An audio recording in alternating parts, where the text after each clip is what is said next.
En direct? Ouais. Facebookers, Facebookeuses, citoyens, citoyennes, étrangers, étrangères. Je crois que c'était lundi ou mardi on a fait la vidéo, c'était quand? Dimanche. Samedi. Samedi.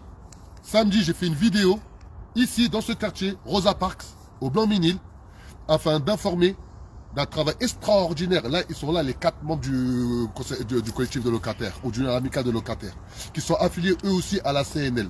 Donc je pense que déjà la CNL, en termes d'accompagnement de ses adhérents, il y a des choses à revoir. Mais en filigrane, regardez la réalité. Ils m'expliquent, ils sont dans le 9 ici, hein. C'est le 9, c'est magnifique. Et il n'y a pas un chat. Ah si, il y a des chats. Mais il n'y a pas un bruit.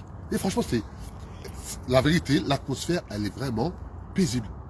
La vérité, les appartements sont magnifiques, rien à dire. Il faut juste une réelle implication du bailleur. Et c'est à cause des bailleurs sociaux tels que cette de l'habitat que nos quartiers après, ils tombent en termes d'insalubrité. Parce que lorsque vous avez des locataires déterminés, qui remontent les problématiques, mais ils ne sont pas écoutés, ils ne sont pas entendus, et même quand ils réfléchissent à essayer d'améliorer leur cadre de vie, afin de favoriser l'intérêt social à titre d'exemple, avant de faire le petit tour, c'est qu'il y a des espaces verts qui permettent, exemple, de faire des jardins partagés. Les habitants ont sollicité le bailleur leur a donné un accord tacite. C'est-à-dire pas écrit, mais il leur a dit en gros, vous pouvez un peu vous poser sur les espaces verts ou aménager un peu les espaces verts. Eux, ils ont fait quoi? Ils ont commencé à faire un jardin partagé. Tous nos parents qui nous aiment, tous nos parents qui nous kiffent, eh bien, ils ont envie de nous apprendre c'est quoi la nature. Car la plupart de nos parents, ils viennent de milieux où ils ont fait du jardinage, où ils ont fait de l'agriculture. Donc, ils veulent nous partager un minimum ce qu'ils ont appris. Eh bien, ils ont fait un aménagement. Il paraît hier, le bailleur est venu tout enlever, sans même parler avec les membres du collectif de l'amicale des locataires. C'est simple, Adama, on nous a simplement dit ce n'est pas un jardin. C'est prendre l'exemple d'un couloir, voire un hall d'entrée. Ce n'est pas un jardin. C'est pas normal. Voilà. C'est pas normal. C'est pas normal. Comment on vit dans nos quartiers, dans nos cités, afin de vivre ensemble et de faire ensemble? Si déjà les lieux communs, on ne peut pas les administrer afin d'y vivre. À titre d'exemple, regardez. Regardez-moi ça. C'est ghetto. C'est pas ghetto, c'est sale, c'est dégueulasse, c'est dangereux. Des charges. C'est pas ghetto, c'est sale, c'est dangereux. Regardez. Regardez-moi ça. Regardez-moi ça. Regardez, ça déborde. En sachant qu'on est en recrudescence de rats. Regardez-moi ça. Regardez-moi ça. Regardez-moi ça. Et là, je reviens ici. Car ici, c'est le trottoir. Avant toute chose, c'est le trottoir. C'est-à-dire que, vu qu'il n'y a plus de trottoir ici, et ben, les gens sont obligés de passer par la route. C'est le trottoir. Et c'est comme ça depuis des années. Hein. Ils ont fait un endroit, un dépotoir, où n'importe quel être humain du 93, il peut venir tout jeter ici et partir. Mais lorsque il y a un désencombrage, car ici, là, je vais vous faire montrer un autre endroit, on ne sait même pas si c'est privé ou si c'est public. Mais lorsqu'il y a un désencombrage, c'est qui paye?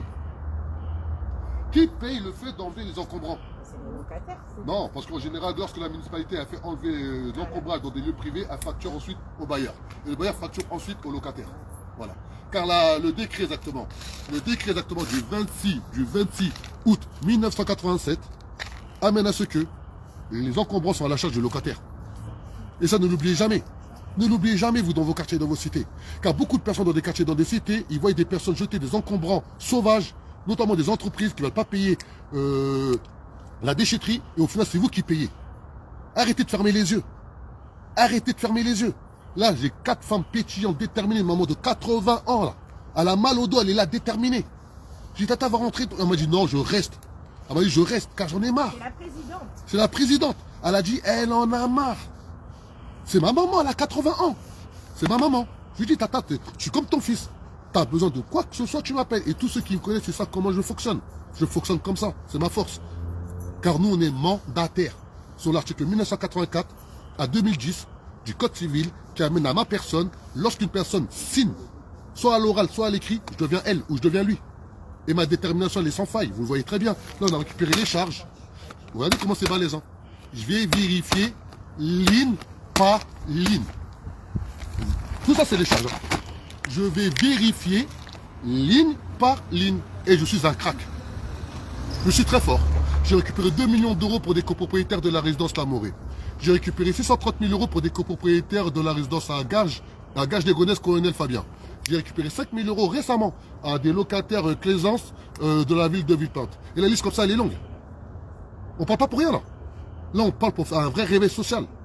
Car regardez, c'est dans le neuf, hein. C'est-à-dire là, on peut pas, c'est neuf, c'est tout ce que vous voulez regarder. Maintenant, regardez, on va aller sur la route là-bas. Voilà, fais-moi, voilà. Ah ouais, ça y est. Regardez, vous le savez, elle connaît de pas filmer les gens. Regardez, venez. C'est neuf, hein. C'est le pire. Hein.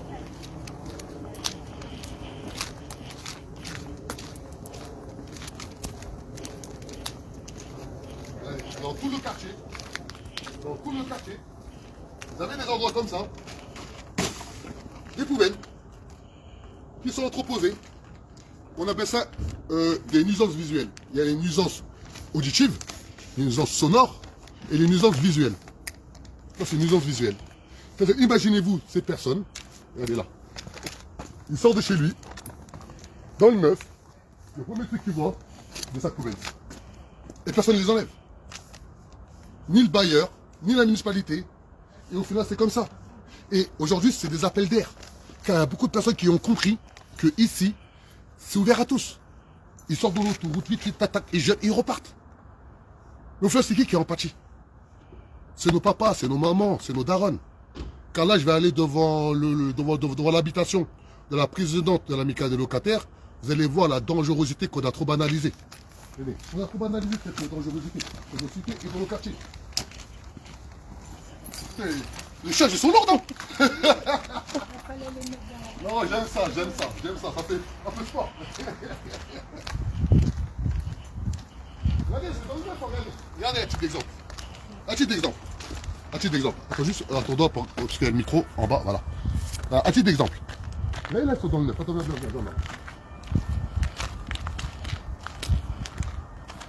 Ils ont la chance d'être dans le neuf. À longueur de journée, les pouvoirs publics, car c'est Est Ensemble Habitat ici. Est Ensemble Habitat, quand j'ai pu l'expliquer dans la dernière vidéo, c'est un bailleur public. Plus de 50% de son conseil d'administration, c'est-à-dire le cerveau qui réfléchit aux grandes lignes directrices du fonctionnement de l'OPA, de Seine-Saint-Denis Habitat, sont des élus de la République. C'est des élus de la République du 93. Toutes ces personnes, droite comme gauche, républicaines, à longueur de journée, ils parlent d'assurer la sécurité physique et morale dans nos quartiers, dans nos cités. Ils parlent de tranquillité publique. Ils parlent même de sauvage dans nos quartiers, dans nos cités. Mais comment ils font des constructions? Ils t'ont pas les grilles, des portes. Je sais pas là, j'arrive pas à comprendre. Le jour qu'on va récupérer nos quartiers et nos cités, toutes ces grilles vont être fermées. Clair ou pas clair? Regardez encore. Appel d'air. Regardez, appel d'air. Regardez-moi ça. C'est-à-dire ici, tu es dans le neuf, c'est beau, c'est bien. Et c'est comme ça, nos quartiers, nos cités, ils sont partis en délire. C'est que nos parents à l'époque, ils ont laissé faire. Parce qu'ils n'avaient pas les codes. Comment fonctionne un pays comme la France? 40 ans, 41 ans, je suis français. Aujourd'hui, dans les quartiers, dans les cités, la plupart, ils ont entre 30 ans et 50 ans. En gros, on est tous français la plupart. On connaît comment ça se passe dans les quartiers, dans les cités. Ça, on ne doit plus l'accepter. Ça, nous ne devons plus l'accepter. Hey, t'as ton père, ta mère, tes enfants, regarde, tu vis dans ça encore. On vit dans ça, nous, encore. Le bailleur ou la mairie vont travailler comme jamais ici. Vous ne verrez pas vous-même. Regardez. Regardez un peu comme ça. Regardez un peu. Voilà, c'est ça la réalité. Regardez un peu comme ça. Regardez un peu. Ça, c'est normal, ça, dans nos quartiers, dans nos cités. Il faut qu'on arrête. Ça. Je suis énervé un peu. Pourquoi? Venez voir. Et là, la présidente de l'amicale des locataires, elle a 80 ans. À l'âge de mon papa. Mon papa, il a 85 ans. Elle a 80 ans. Ça, juste, c'est ma maman. Elle me demande ce qu'elle veut. Je serai toujours là. J'ai été clair avec elle. Désolé, je suis un peu énervé. Pour ça, je parle comme ça. Je suis un peu énervé. Parce que, voilà, je reste un être humain. Oh. J'étais avec les filles. Ils voyaient, je suis souriant. Mais je leur disais, vous ne réalisez pas ce qui se passe ici. Regardez. Ils ont fait les travaux. Regardez comment c'est dangereux. Dans le code de la construction de l'habitation, je répète, dans le code de la construction de l'habitation, et heureusement, on est dans l'obligation de faire des trottoirs quand on sort de chez soi. Regardez. Regardez, il n'y a pas de trottoir. C'est-à-dire, la tata, elle habite ici. Elle habite ici. Elle sort de chez elle. Il n'y a pas de trottoir. Ni à droite, ni à gauche. Il n'y a pas de trottoir. Mais surtout, regardez. Regardez la route. Elle est hors service, la route. Ça, c'est la route. La route, elle est morte car il n'y a jamais eu de route ici. Quand il pleut, elle m'a dit, tata, ici, laisse tomber. C'est une piscine. Il y a 2 ans, elle est tombée. 81. 2 ans, elle avait 78 ans. Elle est tombée ici. Elle meurt, on fait comment? Elle meurt, on fait comment? On va faire une marche blanche, là, les gauchistes encore? Elle meurt, on fait comment? Ah, je sais, je suis pas gauchiste. Elle meurt, on fait comment? Voilà, regardez. T'as vu la tata? Elle m'a fait montrer, elle m'a dit, ça donne ça quand il pleut. On voit bien? Voilà, quand il pleut. Et vous voyez tous les camions blancs? C'est tous les camions qui viennent se garer ici, car à la base des camions de ce type-là, ils ne peuvent pas se garer dans des quartiers. Car heureusement, dans nos quartiers, dans nos cités, les véhicules de plus de 1,5 tonnes ne peuvent pas se garer sur la voie publique comme ça. Et heureusement, ça va de soi. Regardez le nombre de camions qu'il y a ici. C'est plus possible tout ça. C'est plus possible. Viens, attends, on va finir là-bas. Regardez. Regardez. Ici, film là-haut. Je ne sais pas si vous voyez, c'est les travaux. Et tu vois les travaux? Ouais. Ici, c'est les travaux qu'ils ont effectués. Car, vu qu'il y a des infiltrations dues aux malfaçons de construction, normalement, il y a l'assurance décennale. L'assurance décennale, elle a été usée que ici pour le moment. Car j'ai fait des photos dans un autre bâtiment. On voit carrément des infiltrations à l'intérieur des parties communes. Ici, c'était à l'extérieur. Ils n'avaient pas le choix de le refaire. Les briques, ils tombaient.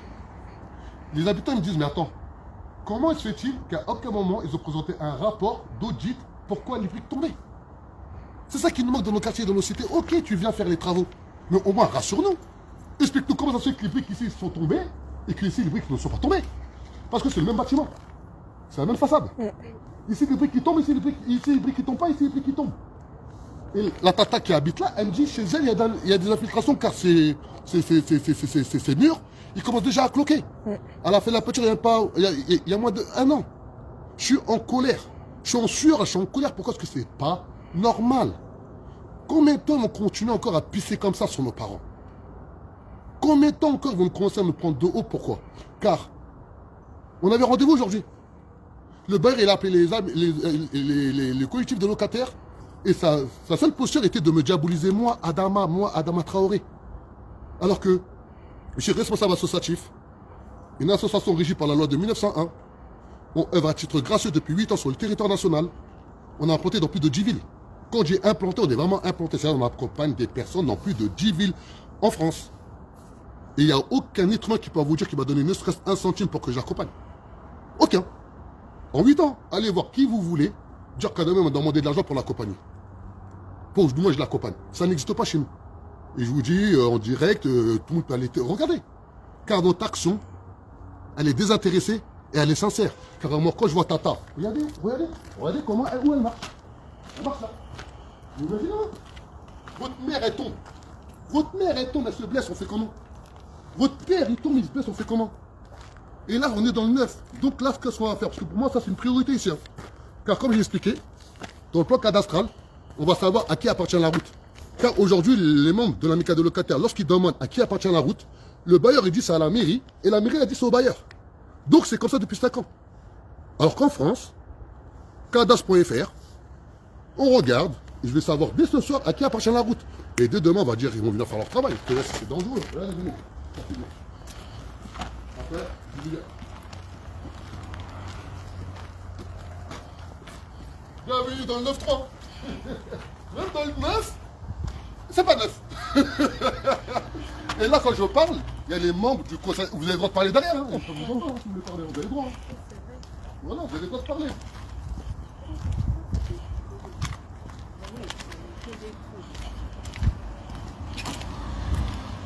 Et là, ça, c'est Tata. Elle m'a fait une spéciale. Elle m'a fait comprendre ça, ça la rend dingue. Elle m'a dit, regardez. C'est depuis le mois de juin. Viens. Depuis le mois de juin. Pourquoi ça la rend dingue? Parce qu'elle a appelé. C'est quoi? Elle a Proximinil. Un truc qui s'appelle Proximinil.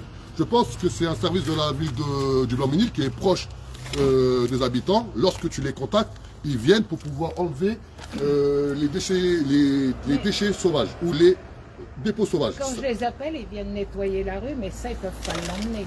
Voilà, vous avez entendu? C'est-à-dire, et quand elle appelle Proximinil, ils viennent nettoyer la rue, mais ils ne viennent pas enlever ces gravins. C'est trop lourd. C'est trop lourd. Peuvent pas. Ils peuvent pas. C'est tellement lourd, j'allais le prendre avec les mains.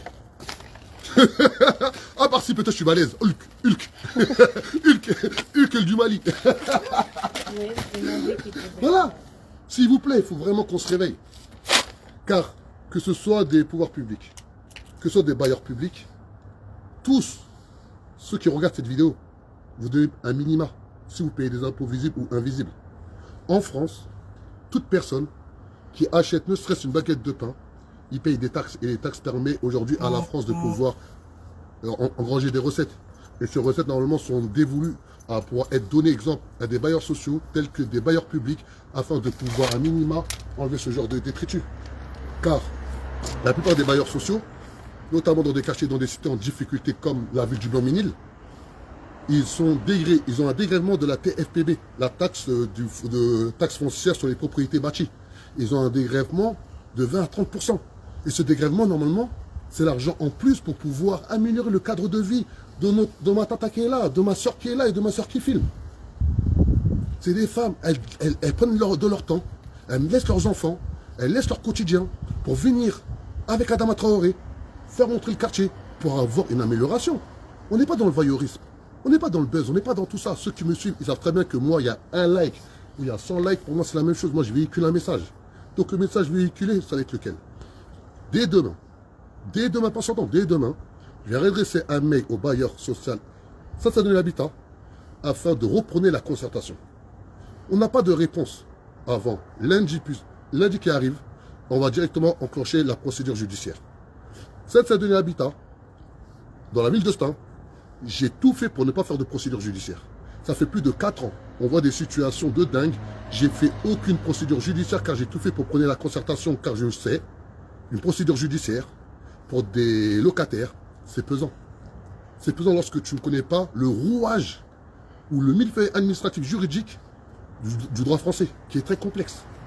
Mais aujourd'hui, on a un bailleur social qui a annulé le rendez-vous qui a été donné de longue date à l'amicale de locataires, qui est cadré par l'article 44 de la loi du 23 décembre 1986. Et moi, mon action, elle est cadrée par la loi, par l'article 1984 à 2010 du Code civil. Et mon association, dont je représente en qualité de directeur général, est cadrée par la loi de 1901. En gros, on est des Français, on parle en français. C'est le droit qui fait qu'un bailleur social peut ou ne peut pas refuser un rendez-vous. Mais on est dans des sentiments. On est dans la stigmatisation. On est dans la discrimination qui est punie par le code pénal. Et c'est ce qu'est en train de faire Samsadine Habitat et depuis de nombreux mois, voire de nombreuses années à l'endroit de ma personne. C'est pour ça que je suis en colère. Car demain, on est dans le faux. Demain, on remonte des problématiques qui n'existent pas. Demain, on recherche le buzz. Il n'y a pas de problème. Mais là, j'ai une maman en face de moi qui a allé devant moi. 80 ans. 80 ans. Là, on vient de sortir de chez elle. On voit très bien que la route, elle est impraticable. Normalement, cette route-là ne devrait pas être ouverte. Pourquoi il y a plus de gros camions? Regarde, filme le gros camion là. Il y a plus de gros camions qui veulent se garer ici qu'autre chose. Et j'en ai fait enlever. Et en plus, Tata déterminé. Ça, c'est les vrais darons de nos cités, ça. C'est les darons à l'ancienne. Sans ces darons-là, nos darons à nous, là, venus d'Afrique du Nord et d'Afrique subsaharienne, ils auraient galéré. C'est ces darons-là qui étaient proches de nos parents, qui leur donnaient des conseils. Heureusement, ils étaient là, ces darons-là. Et encore à 80 ans, elle est déterminée, debout, de la tête haute. Tata, je t'aime. Bravo. Elle n'a pas l'habitude d'un jeu. C'est trop rapide, là, tonton, attention. À mon pays, dignité, restons dignes, la tête haute, et faites bien passer le message au bailleur, ça me donne habitat. S'il ne répond pas avant lundi, mardi, il va ouvrir une porte, je vous le promets, qu'il ne va pas assumer. Car les mamans qui sont en face de moi, la détermination qu'elles ont, hein, c'est ça? La révolution est en marche et personne ne peut l'arrêter. Ciao.